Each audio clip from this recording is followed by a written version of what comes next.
You had no idea what was coming up next. I was like, no, it's like the way that It things just the looked, like the things. way the It just sequence worked. You don't like understand.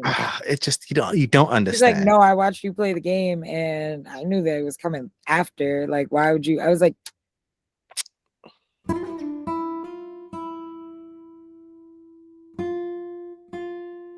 Welcome to A Bunch of Us, a nerdy bunch weekly discussion on HBO Max adaptation of The Last of Us. My name's English Dave, and joining me is one of the few people who would be part of my apocalypse town, my co-host Raven.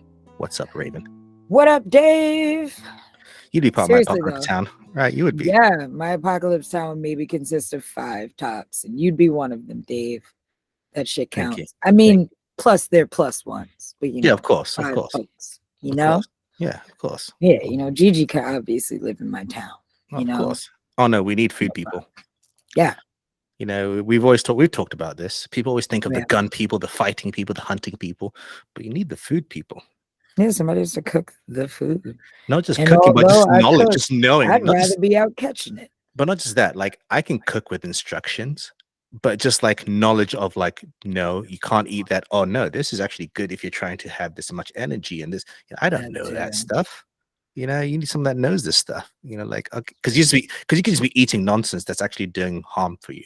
Yeah, right? No As idea. opposed to something that's this smaller, like this will give you energy throughout the whole day while you're hunting. Like, oh, exactly. Didn't know that. Yeah. Speaking of hunting, we're talking Definitely about not finding any natural 3,000 calories a day, though. No, absolutely not. Absolutely not. That's the one thing I was talking to my wife about it. The one thing about post-apocalyptic narratives, unless you put like a huge budget on it and committed actors, it's the actors always look well fed. Too well fed. Like they'll do good on the makeup. But I'm looking like, you don't look like you're living off one ration a day. Right. You don't look like you've been on foot for 3 months. Right. Because, hey, if I literally was walking for 3 months, do you know how skinny I would be? I would hate my shape. I have no ass, no tits. No extra protein. No meat. You got nothing. You bones, just skin and bones at that point. So it's like, I feel like most people would and should look famished unless your town is thriving. Like the people in Jackson, in Last of Us, I get it if those people got a little weight on their Tommy, body. I get it. Tommy can have a little weight, no problem. No problem. Was it Maria? Sure, no problem.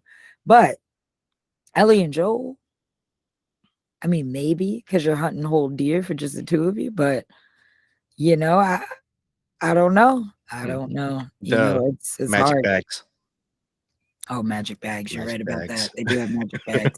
I do like that they change their clothes like pretty much every time that you see them, but like in a way that's practical. It's like there would be clothes everywhere. Yeah.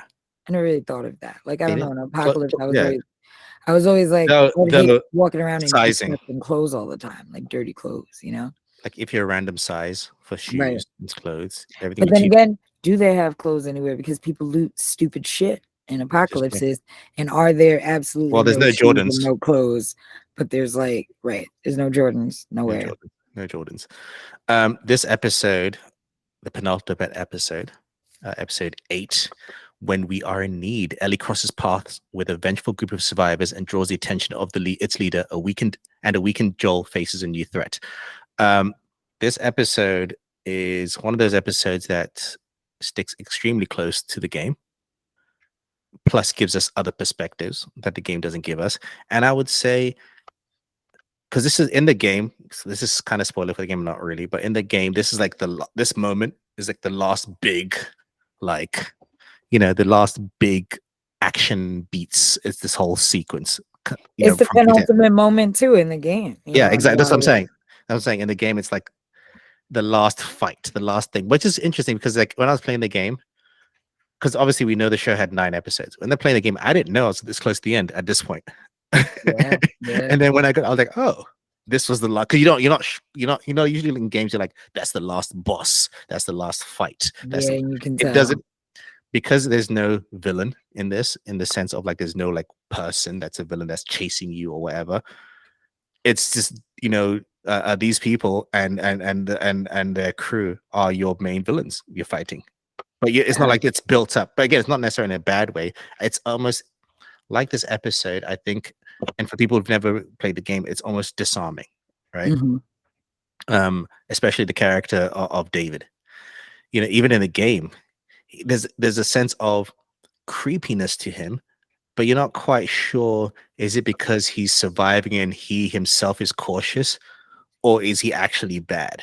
At first in the game, you're not quite sure. And I think in this, they also did a great job of translating it. Scott Shepherd, Mhm. who plays David, Ugh, I hate him. so creepy. It's so good because it's every scene is just so cringy. It's just so borderline because a part of you, like, he does a great job of getting you to understand why people would follow him. Yes. Because everybody else doesn't, or at least the people of the town wouldn't have the perspective that we do, didn't meet him on the terms that we did, Mhm. so you understand how he could come off as gentle and unassuming, but at the same time, that's exactly what's kind of terrifying about him. And it's extremely, it's just Ugh. so creepy and cringy. And I remember this is honestly a huge part of me didn't even want this part to happen in the show. I kind of hoped that they just wouldn't even Mhm. um It's so creepy. That's show why. this whole storyline, because in this part of the game you play Ellie, and I think this is the Yes. first time in the game you really play Ellie for what is it, undetermined amount of time, because at this point you have no idea if Joel's gonna make it or not. Yep. You're caring for him, but at the same time you have no clue, and you do go out and you do hunt for a deer, which takes a while, but Well, with the bow and eventually arrow. with a bow and arrow, which is worse because it's not a very fast item, and it's just you, a bow and arrow, and in the wilderness. And when you get kidnapped, you as the gamer are worried about Joel, because the last thing you're doing, you're taking care of him, and now you're like, fuck, I'm kidnapped, and you're not even necessarily worried about like the fact that you got kidnapped. And I think that Joel would also, die. right, you care about Joel dying possibly. It's like, I gotta get to him, I gotta get him this medicine, I gotta take care of him, people might find him, and I think even as the gamer you have these moments of, you're so used to Ellie and Joel surviving everything, that when you do officially get taken, and also when you kind of wake up in a cage, that's like terrifying. As the gamer, you're like, oh shit, Ellie's Mhm. actually in danger, and Right. Joel is unconscious, fuck, like, and you're trapped, and it plays out almost exactly the same as it does in the show, so except you're the point of view of Ellie, and it's a very chilling episode, and I feel like as the gamer it's traumatic for you playing it. So Mhm. watching it, I was cringing, looking, It was leading up to this worse. episode, but at the same time, oh, it was a really good episode, So good. you know So good. What I like about it is this episode gives us, again, you when you're playing the game, you're in the moment, right? Mhm. When I play games, I'm in that moment. I don't play game narratives the same way I receive TV and film, right? If I'm watching a TV show, I'm remembering what happened a couple of episodes back as I'm watching what's happening now. Whereas in the game, I'm only in the moment, right? Until I finish the game. So what I liked about this is it made me start seeing the narrative parallels, right? We see a place like you mentioned, Jacksonville, it's thriving, doing well, and all that kind of stuff. And you almost get the sense that Silver Lake started off like that, but because they're only following one person who isn't really equipped for this, because we Mhm. find out that it's actually a resort. It's not actually a town that was Mhm. there, and they probably got there when it was all nice and fresh and clean and summertime. They did not expect the winter. That Worst winter. thing about it is, like, I know it's been 20 years or whatever, but kind of common sense. You're all old enough to know the climate, the area you're in, the time of year. It's like somebody should have thought about this. Somebody should have thought But winter that's might happened. suck, but maybe they did, and maybe that's the bad nature of them. They, maybe let people join them when they can't really take that on, or. What does he say? I'm a shepherd full of sheep. These people are all sheep. It seems that if someone has something to say, they can't always say it because he's you know, don't interrupt me when I'm speaking or something along those lines. And this is That one scene was person. oof. Oof, oof. Ooh. What I like about this episode is that if you don't know, it slowly trickles the evil, I should say, aura in the air that's around from the very beginning, right? We introduce the town, we see the people mourning, but you sense that there's something more than just someone who died, right? There's something, again, we get that later. We start finding out more and more and things like that, why they have to go for rations, and you find out, oh shit, they're eating people. Ah. But it slowly trickled through until you Yeah. realize, like, wait, oh, like I think you realize, but it slowly confirms what you realize. There's this theme of like, or just this mood of just devastation beyond it being about, like you said, like beyond it being about that they had a death recently or anything like that. There's this tone almost. Everybody's very gray. Everybody, Mhm, you know what? This is the first time actually that I've seen, people are in this world that actually look famished. Like we were just mm, talking about. People mhm, don't, so far, everyone we've seen has somehow been eating. I feel like even though Ellie and Joel are on their own, we've seen them be resourceful enough to where they probably are eating, not the average like amount of food that you and I are eating, but consuming enough to where they're far from starving. They're able to hunt, or they're able to what's the word? Not forage, like scavenge and find things. So I feel like also obviously this it also seems like these people are made up of older people, mhm, older people, children, women. It doesn't seem like they have a lot of hunters or people who can go out and find food, or people who are resourceful because as you can see, Ellie, I guess now 15-year-old girl, was able to hunt and find a deer her first day going out searching, whereas this whole civilization of people somehow are starving, even though it's a couple miles out. And I understand that it's like you should have been on this if you were really on top of things the way you should be. um he even says, oh, I didn't hear, you're good, I didn't hear you, snuck up on me, when she sneaks up on them. exactly, like you're trash, bro. Y'all are garbage. You really have to, y'all. Honestly, he does need Ellie, and that's what he says, which is true.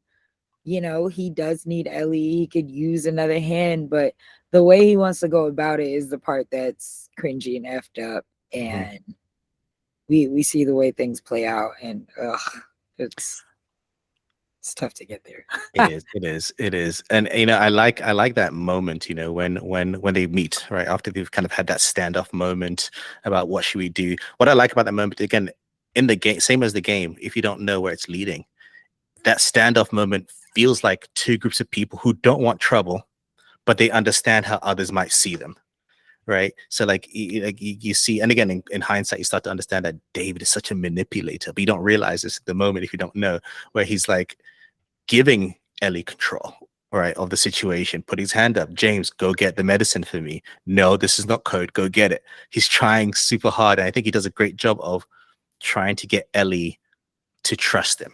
And one of the ways that the game ends up doing that once James goes, fun fact, Raven, tell us who James is. James is Troy Baker, who plays the voice of Joel in the game, Yep. which is pretty fire. We got to see another actor, well, voice actor from the game, acting in this in live action, which is pretty awesome. I think 2 episodes ago we got to see the actor that played Tommy. Mhm, We mhm, see Marlene, so mhm. that's great so far. Well, Marlene's the only one that played her own character, Yeah, sound character. And well, but what's great we about love that? Troy Baker because you do have moments listening to the episode if you like Yeah, turn your head where you're like, yes, you can that hear is Joel. him. You Yeah, can hear, but what I like about that, to just as a side, is that those voice actors are proving that they're not just a voice actor capable, right? yeah, Because he didn't feel like, oh, they just threw in an actor just because. No, he seemed like he fit in perfectly. He seemed like right. I an didn't know he actor, did voice acting. right? You wouldn't I think, would oh, that's the assume voice he's been actor. in front of the camera forever. Right, exactly. And he's played, do research, I won't go into it. He has done a lot of voices for a lot of video game characters too that you might recognize. Look Yeah. that up. He Um, seems like a gamer. I was listening to one of his interviews and he was like talking about playing the game and he was so into it. But it right. was like you could tell like he plays other games, like he Hmm. does this. But what was I saying? Yeah, what I like about it when it's just in terms of how David slowly kind of brings the trust in the game. we end up in that sequence when they're waiting. We do have a big zombie situation, right? Where a whole bunch, including the bloater, attacks you and you kind of save each other's lives. And so that's how the trust is built. In the show, they try and do it differently. It's like a conversation. And I love how that's done because at first Ellie's guarded, right? Because she thinks she knows him. Oh, you were probably a preacher when you did this. And he's like, actually, no, I found my faith after, and she's like, oh, intriguing. What do you think of the difference from the game to how it's portrayed in the show? Well, I will say I would have appreciated a zombie fighting this. This might be an infected horde situation. Only because this might be one of my only pet peeves of the show so far is I wish we kind of could have seen more infected, because I feel like in the game you're more, I don't know, present, or you're more concerned with the infected being in the background. Even if they're not in every scene, they're around enough to where you have this constant like underlying, oh, this could happen at any minute. Even if the town is fine, you're still like, what could be behind any door, and I kind of miss that. But other than that, I do love how most of the episode played out. I do love that we got to see a lot more about David's character, because in the game, although you do have the encounter with the deer, you do talk a lot of shit. His boy does go to get you medicine. You do have a moment alone to have a conversation, but in the moment where you're having this initial conversation, zombie horde happens, and because of the horde, because you save each other's lives, become really close very quickly. Because it's you like to assume if somebody saved my life, they don't have bad intentions for me, because why would you save my life and let me live? But we realize his intentions are kind of worse than just killing her. It's pretty much way worse. I think most of us would rather just be shot. Oof. Right. What's the alternative? So I do like that. I guess you get more of the manipulative side of David in this.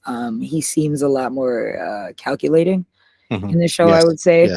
yes. Because in the game, it did feel more like coincidence. So the moment of him saying there are no coincidences, you're like, what is he talking about? Exactly. And I do feel like, I don't know, but it could be because I already know. But in the game, I was like, oh shit. I don't know if it was as much of a oh shit in this because I played it. So I almost want to ask somebody that didn't. Oh no, my wife felt the oh shit. Okay. Because also she remembered who it was that Joel had killed. It's the guy that stabbed him. Yeah, That's exactly. and so she was just like, oh shit. And Mhm. she even said, this is something that you and I kind of discussed in the game, where this is one of the moments in the game where you're like, wait, like, this is again before you find out what happens with the whole town. You're like, wait, are we the bad guys? Right. you Right. know, everyone that you're If you just really killing do everyone. feel bad, you're like, I did kill somebody's family. And you don't really think about it because, I want to say kind of up until this point, you don't really have to deal with the repercussions of It's a fun kind of game. hanging around, or the people of a certain area discovering what you've done. You just do it and you're out. You're on the run. You're traveling across country. So it's not really something you think about. I feel like this is one of the first times where you're really forced to take accountability for the actual actions you've been doing this whole journey. And I will say, like you said, you have that moment of being like, ooh, well, he kind of has a point. You did kill a father or whatever. But then you realize these people are effed up, and it's like, no, kill them all, F this. But yeah, I did love those moments, but also I feel like you I watched the episode twice, and in the second time I realized there was a lot more code in the initial conversation between David and Ellie than I had realized. David was extremely careful with his words Oh, very. and certain things that he was saying. And also in hindsight, realizing that from the moment David saw Ellie in the woods, he already knew who she was. Yep. He clocked exactly who she was from the moment that he even probably heard her voice, because he realized she was younger. He was told that there was a guy and a girl traveling in the woods. You would assume that they were close by. It makes sense that you would encounter these people again. And she's hunted or whatever. Obviously, they're good at what they do. So even though obviously James didn't know, or wasn't sure, but David knew from the moment, and then you kind of realize he's been playing this kind of cat and mouse with her this whole time. It's like Mm-hmm. he's borderline playing with his food because it's like he knows very well who Ellie is, but instead, let me talk to you. Let me get to know you. Let me get you to trust me. You know, in the entire episode, he's constantly trying to get her to talk to him and confide in him. And, oh, you got to trust me. You got to trust me. We realize it's all just mind games. Completely. And looking back, like something like the lines that he said, we grow, so we do whatever we want, whatever we need it for our people, like the cordyceps. The fact that he looks up to the cordyceps and respects the cordyceps, I He found realize now in faith through hindsight. them But the biggest thing with the cordyceps is they're spreading their ways and their way of life and their agenda forcibly. without consent. Mm-hmm. It's completely Mm-hmm. non-consensual.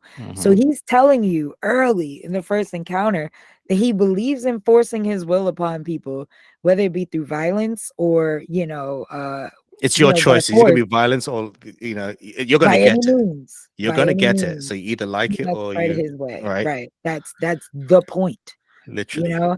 And it's like, realizing that now, because at first he almost made it sound kind of beautiful. Dude, when he tells me, oh, no, I wasn't always a preacher. I used to be a teacher. You're almost like, oh. Then later, like, wait, he was what? He was around kids? Oh no. Uh, You just start thinking like, right, oh no. No, right. no, no, no, And you know no, what no, the no, no, even no. worse about that slap with the girl? Because it's like, what else has he done to her before this scene? Hmm. And the mom obviously has just It's stood like, by and done absolutely nothing. and he's I'm forcing like, her to do right. nothing. And then even afterwards, that kind of whole thing of what these kind of people do, where he reaches out to help her when she's falling down. Like you knocked her down. And Reaches now out to help her, but won't even bend down to help no, her. she has to grab his hand. Extends a hand and she has to reach up, which is very, Control. very, very much again his character. Because Control. David has to be in control of everything. Control. And that's And what he wants to do with Ellie. Technically, that's his goal with Ellie, is to control, like to groom and ultimately control her to use for his own. but make her believe that it's her choice. Oh, I didn't force her. It's Mhm. her choice. I had to manipulate her to it. The way he's talking to her in the cell, trying to tell her like, oh, we're the same. You have a violent heart like me. We have the same kind of violent heart. And that's where he's mistaken. Ellie has a passionate heart, Mhm. empathetic heart, which can lead to violence. Yes, has aspects of that, but she actually cares. I think the difference is David has narcissism, right? Ellie will sacrifice herself, do whatever it takes, kind of like Joel, Yeah. whereas he As would we've sacrifice seen her others. do. All You know, episode long, we've seen her do that because she D- hasn't thought about herself all episode. She could no have left Joel. He told her to leave her, to leave him. She's been taking care of Joel throughout the whole episode, even though she doesn't really know how, which I've also loved. when she's injecting, like how Right. much? Like seriously though, I have no idea. Right. There's no YouTube. You can't just Google it. like There's no I was books at the ready. You can just go to the local library. Raven. If I was sick and dying and I needed penicillin and you had a shot, like where do you like? She's like, where do I stick it? In the No wound? idea. I In the would. shoulder? Like what? How much? The whole thing? A little bit at a time? Right. That's the thing Like too. How do you know you're not going to kill them? How do you know you're right? not going to overdose them? It's You not like know? he has like monitors that can check vitals and things like that. You Right. just gotta just guess, On top of that, what if they gave you the wrong thing? You can't test medicine. Do you right? actually know the difference It's between like yeah, penicillin and like, I don't know, bleach, car oil? Like what if you're putting like lighter fluid in your right? system or something Right? more like, because they know who she's taking it back to. It could be Right? poison, literally Exactly. poison. Would you know the difference between liquid poison and penicillin? Because I do not. Though penicillin, look it up, is Yeah, it's derived from fungus. boom, fungus based. Look at that, nice full circle moment. I Mhm. did like the part where they are hunting her. I remember playing the game. I'm like, Ellie, you didn't cover your tracks. Why I did you cover your know. tracks? She knows Of better. course, they're going to follow you, but they played it slightly differently here. But I did like that she gives Joel the knife. She's like, anybody comes, you're gonna fucking kill them. Like, just gives him the knife. He's kind of half delirious, doesn't know what's Poor going on. guy. I She's feel like is that's like when you're it's like when you're sick and you take a bunch of like NyQuil and shit, but you really have to use the bathroom.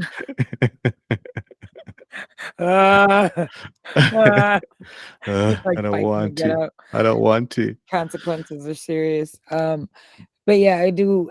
I want to like dial back because I don't think we talked about that yet either. Like the fact that it starts out with Ellie taking care of Joel, and like from the beginning, it's tough because in the game, like I said, the moment you realize Joel is still sick and you're stuck playing with Ellie, I don't care what anybody says. At least 95% of gamers said, "Fuck, I'm Ellie." It's like, no offense, but it's like, fuck, Ellie doesn't have anything, like Right? Joel has the wonder bag, he has a book bag full of She things. can't listen as far. That's what I was about to say. Joel can hear for like 5 miles down the road. Ellie has like no skills. Joel has fist combat skills. He has stealth skills. There's so many skills that Joel has outside of having any type of weapon at all. Whereas Ellie can't even fully carry some of the weapons. They're too heavy for her. So she literally you cannot get them while you have her. So like there's these limitations. And when you start with Ellie, she has Which again absolutely makes nothing. sense, but it's It makes frustrating. complete sense, but it fucking sucks. Nobody wants to be Ellie. At that point in the game, you've been badass and like you probably just got a flamethrower and shit too. Like you're Right? getting all these you're getting dope weapons now because it's towards the end of the You game. can You got craft. everything. You got automatic weapons. You could craft weapons. There's all these things that you could do in the game. And then now you're Ellie when shit hits the fan. And like the worst shit that's ever hit the fan in the game is when you're playing Ellie because obviously the zombie horde doesn't happen in this one, unfortunately, but in the game, this is one of the worst hordes you go against. Oh, it's So tough. I want to say it is the worst. So it's like, and you're fucking Ellie. So it sucks. She's smaller. She can't just punch anything. She can't defeat a zombie with a punch or even a person with a punch. Whereas Joel can just run up and knock somebody out. So in terms of the stakes, it's completely different. And, as a viewer in the show, it's a scary thing thinking, how long is Ellie going to be on her own? Is she going to have to finish this journey completely by herself? Is Joel going to live at all? Because even though she does bring him medicine, you don't know that he's actually going to come back. No. Because as we've seen, she tried to heal Henry and Henry died. Well, no, Sam. But either way, we've seen Ellie try to help before and the people die anyway. So you don't know what's going to happen with Joel. So I think that there's also this underlying, like this constant sense of urgency with this episode too.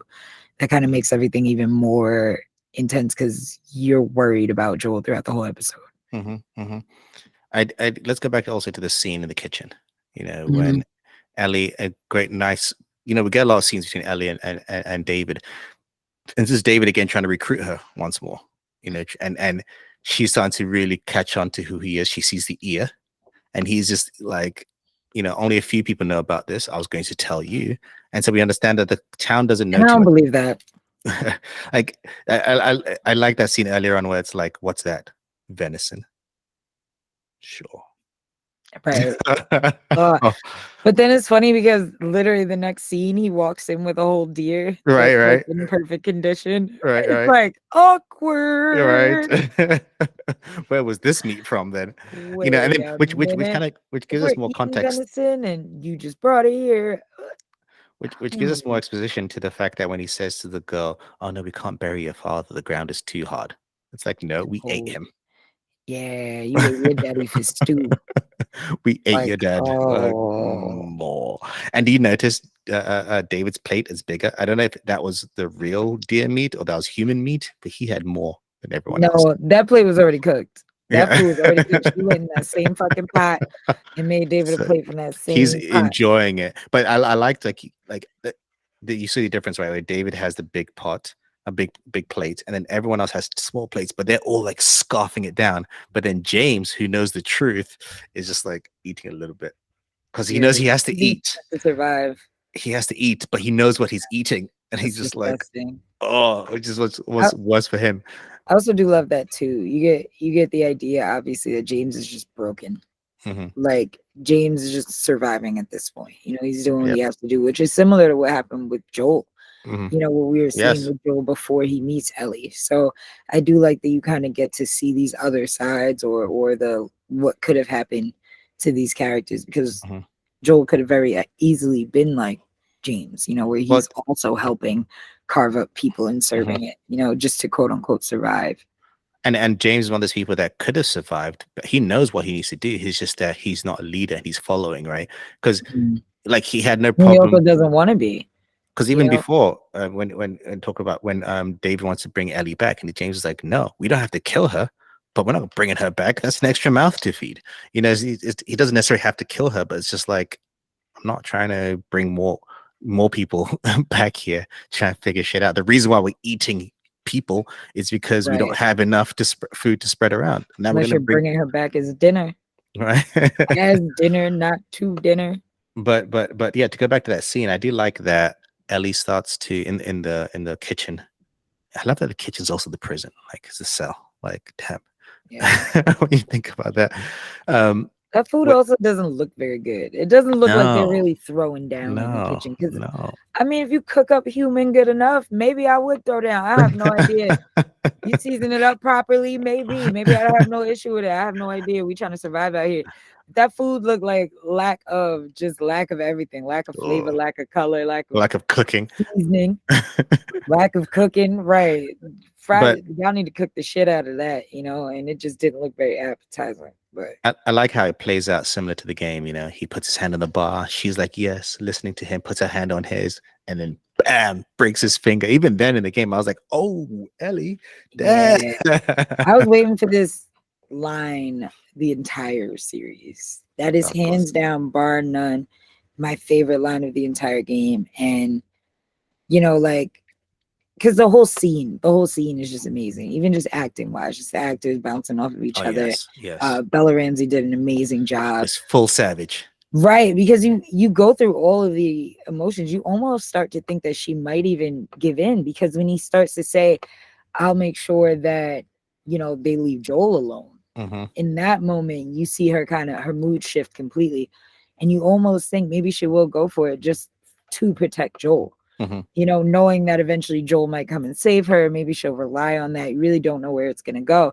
And as much as David thinks he's in control and can control her, which is the goal the entire time that he meets her, she manipulates him, which he absolutely isn't expecting. And the whole conversation of I can tell everybody to accept you and listen to you, whatever, and for her to be like, oh yeah, Mm-hmm. and I love that, and like reaching for his hand, and then to give us the best fucking line ever, after she breaks his finger. What am I going to tell the group now? Ellie. What? Ellie. Ellie's the name of the little girl that broke your fucking finger. It's like, oh, like you just feel so badass, like for Mm-hmm. her. You're like, fuck yeah, Ellie. But half a second later, boom, they come in. He said, what did you say, little pieces? They come in with cleavers, which is intense. Mm-hmm. I mean, like, to cut apart somebody while they're still alive, Oof. that's I did like that shift. intense. If I did that's like the that. intention, wow. I mean, and I like that because I think that shift for her from just this savage, you tell him, kill your fucking finger, and then to that fear of, oh shit, they're gonna kill me like this. You're like, oh shit, what do I do? Fight or flight? I What do did I it do? now. Today's the Right? day. I finally did it. I did too much. There's nothing she can do. There's two men who physically overpower her with cleavers. What can she do? And I like, even in that moment, she has that quick thinking of biting David and then just being like, I'm infected. Now you're too, to distract them for Yeah. a minute.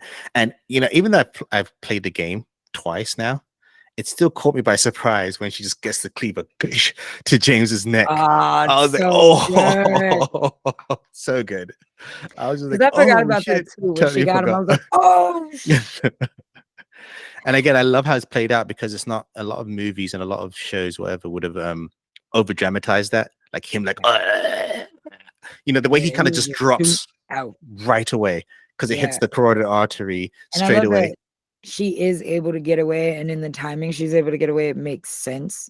Because David does have a moment of like looking at his boy and be like, well, too late. All right. Yeah, But that's yeah. still long enough for her to get away and get a good head start. But also when they finally make it into the the dining Yeah, the area. diner, yeah. Oh, because that part in the game, I got PTSD from the game. that's what I was about to say. That's literally the worst part of the game. Like, regardless of the finale, which y'all are gonna see, or any part you've seen, like for whatever reason, or for reasons that make sense, when you're playing the game, this is the scariest part of the game. Oh my God. Simply because the actual room is on fire. You have absolutely no weapons. You have to Yeah. stay completely stealth, because anytime that you peek out, David kills the shit Boom. out of you. Oh, Like, kills the shit out of you. We see the kills animation. the shit out of you, like beats the shit out of you, and it's like slow, and you have to witness that. You have to watch that. And then they're like, try it again. And you're like, no, I don't I wanna. don't want to do that. And thing is, I don't think does your secret hearing doesn't work properly No, because well, there's smoke and fire it's and a short distance. It's a yeah, very, it's a very shorter short distance. distance. But your only weapons are empty bottles and bricks. Hmm. Um, so yeah, there's that. You And got to be stealthily creeping around the place, and then sometimes you lose him, and you're like, "Fuck, where did he go?" And so you're trying to stealthily creep. But I will say, the translation of that diner, perfect, that's what I was gonna say. The second I saw it, I was perfect. like, I was wow, like, that's "Wow, a I can't wait good to see that on diner. fire." That was my first That's a thought. good diner. Yeah, I was like, that's gonna look so good burned down. Right, right, and the way she Yeah, kind of takes him out is different in the slightly different in the game, similar but slightly different, because in the game, while she's just hacking away at him, Joel comes and pulls her out, right? Because in she's the just in the moment, zone. yeah, I was She's in the swinging. moment. She's in the zone. Everything. She has tunnel vision. She's not even thinking about the fact that she's in the burning building. She doesn't care about that. She's just understandably in that rage, and Joel pulls her out. But I kind of like how it plays out in the show better because she goes through it herself. She's not saved or stopped by anyone else. This is her journey and her moment to go through. And then she comes out, and then Joel finds her. Yeah, Yeah, I like how he said baby girl. that was a moment. Whew. When he said baby girl, Raven, it hit me. I was just like, oh, because again, he's not there to be her physical protector. She did that herself. He's there to be her Yeah, emotional protector now. that's what I love though about this episode too, is that first of all, I mean, every episode we've seen is a huge changing point for Ellie. Poor thing. But I feel like this episode is really, it's all about Ellie's journey, and I like that. They didn't go the typical way like Neil Druckmann and Craig Mazin didn't go the traditional way of a damsel in distress story. There was no man that came to her rescue. She had to save herself, and it's like ultimately that's the thing, that's what the episode was about.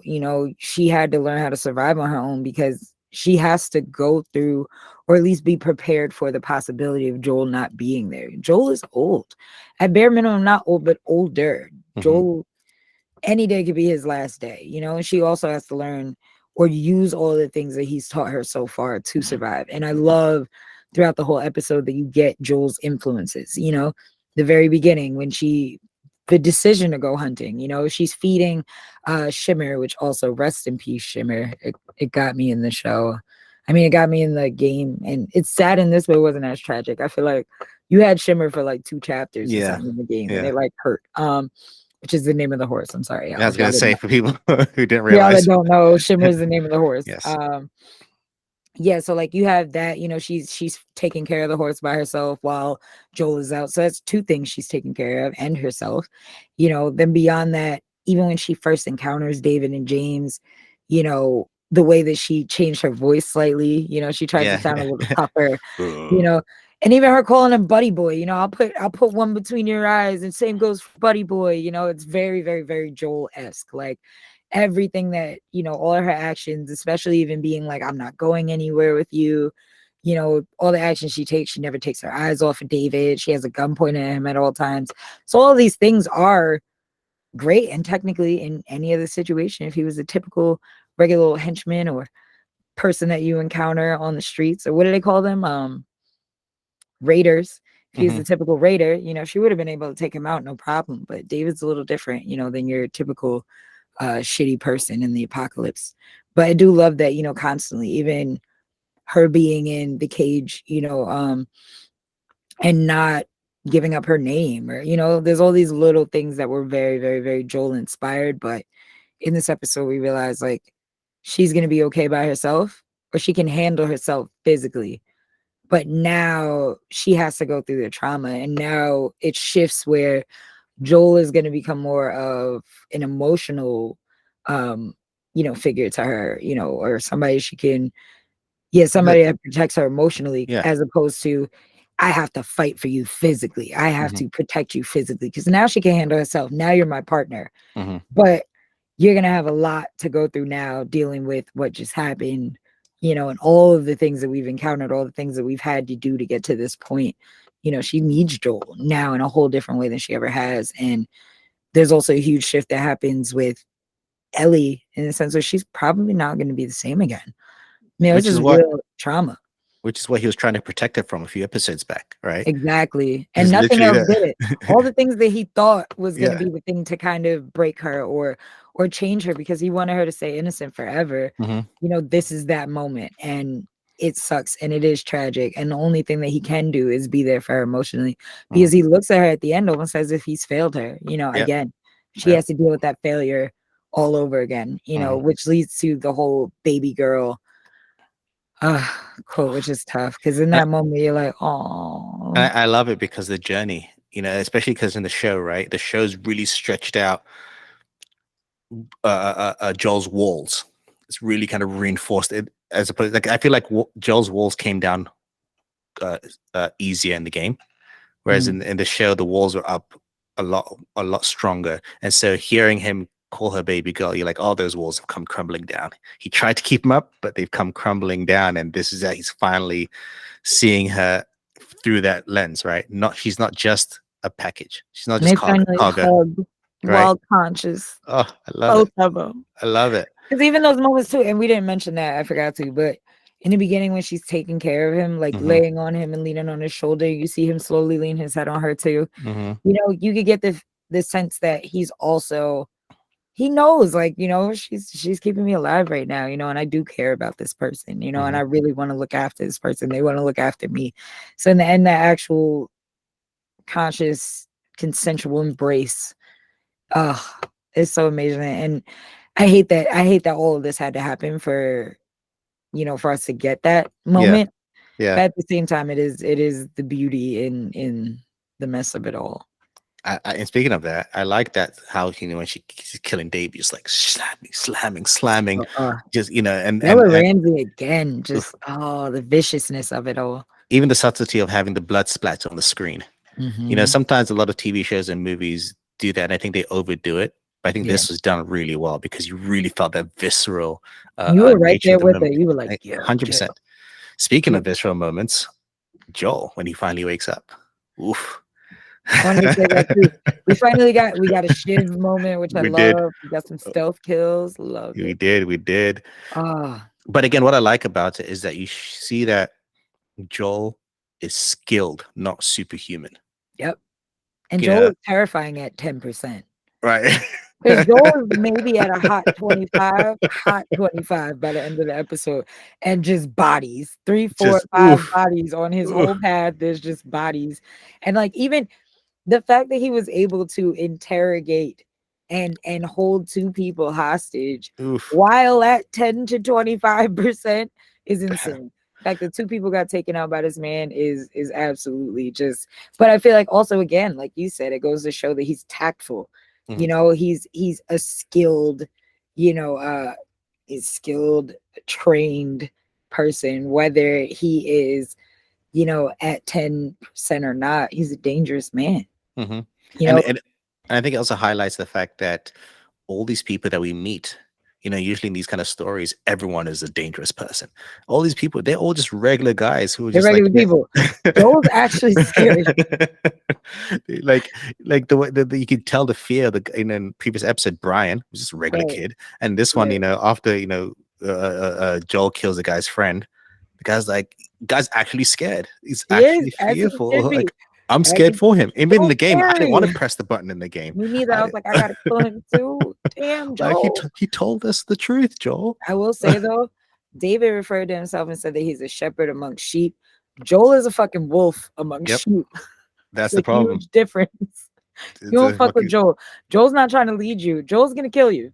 he'll fuck you up. Like, He I will don't fuck have you up. time. I don't have patience. I'm gonna kill you because And that's the mission I'm and on. especially you have one of his cubs. Ooh, You oof, it's messing with over. his pack? Oof, You oof, kidding me? it's over. Oof. I And did. that whole moment, I will say that interrogation. Oof. Oh, oh, just everything was done so perfect. Like the knee It was. thing, and the just like knee stab, and oof, then with oof, the bloody knife that I just stabbed you in the knee in, point out where she is, and beyond that, oof. I'm gonna kill you anyway. And the stab moment I felt hit harder this time too. I don't know if Mm-hmm. it was sound design or what, but I felt like the Because and it looks right, real. It's not it does. animation. Yeah.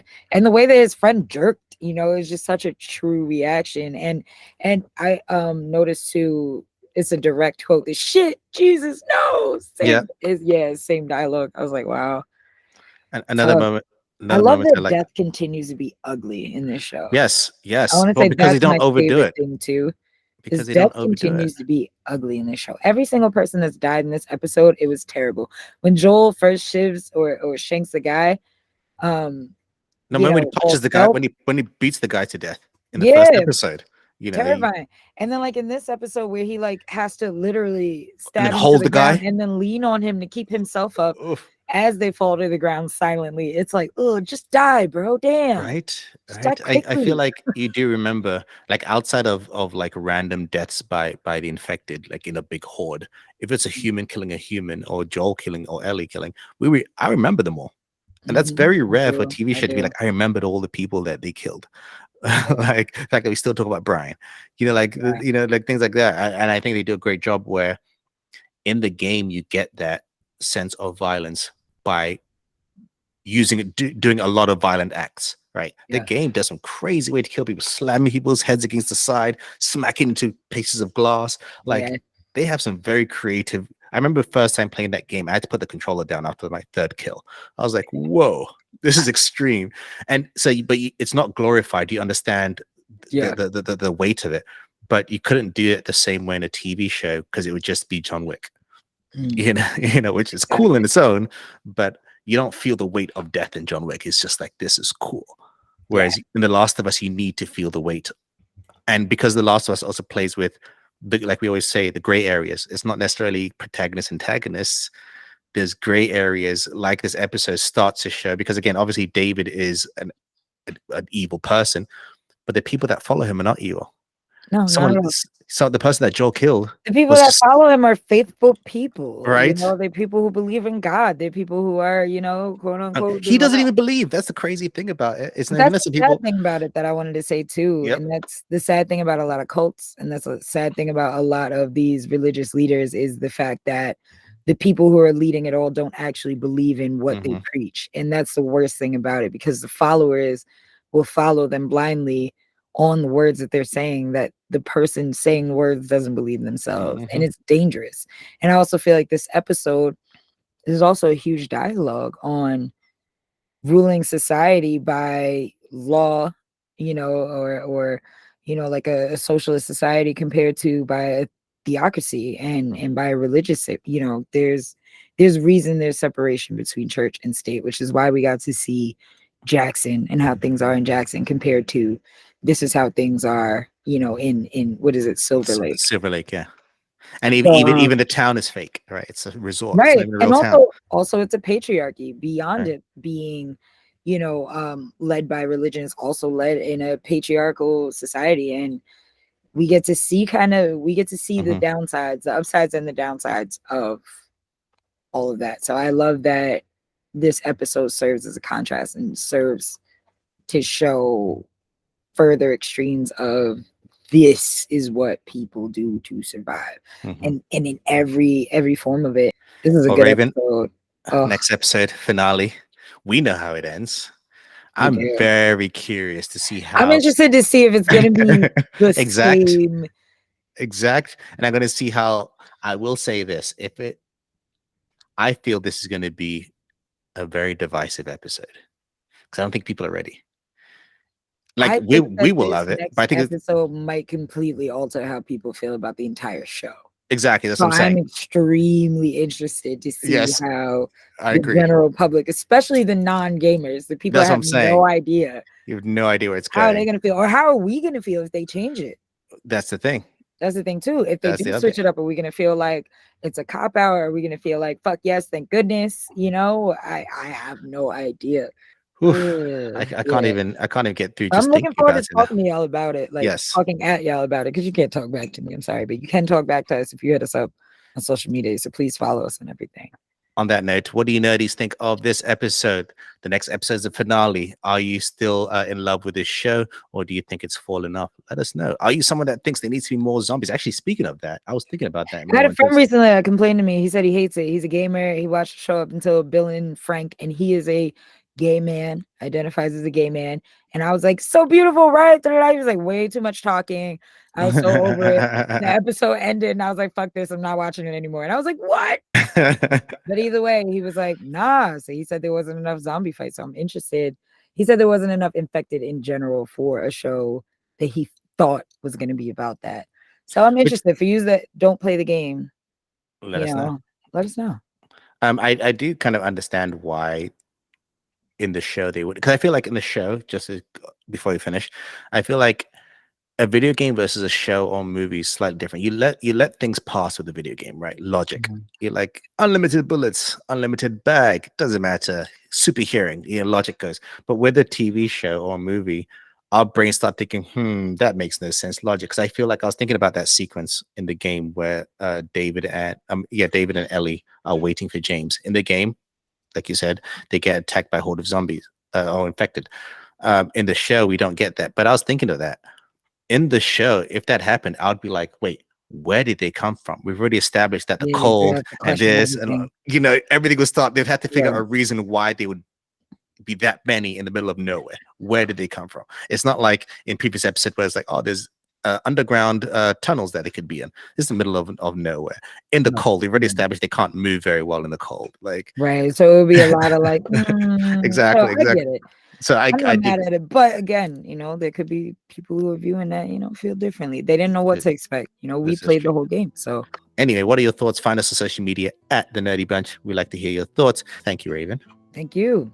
My name is English Dave, and this has been a Nerdy Bunch presentation of, I was going to say something to marvel about. That's a different show. Okay. This has been a Nerdy Bunch presentation of The Bunch of Us, where we spoke about episode 8 of HBO's The Last of Us. And as always, Raven, keep it nerdy. Peace. Peace.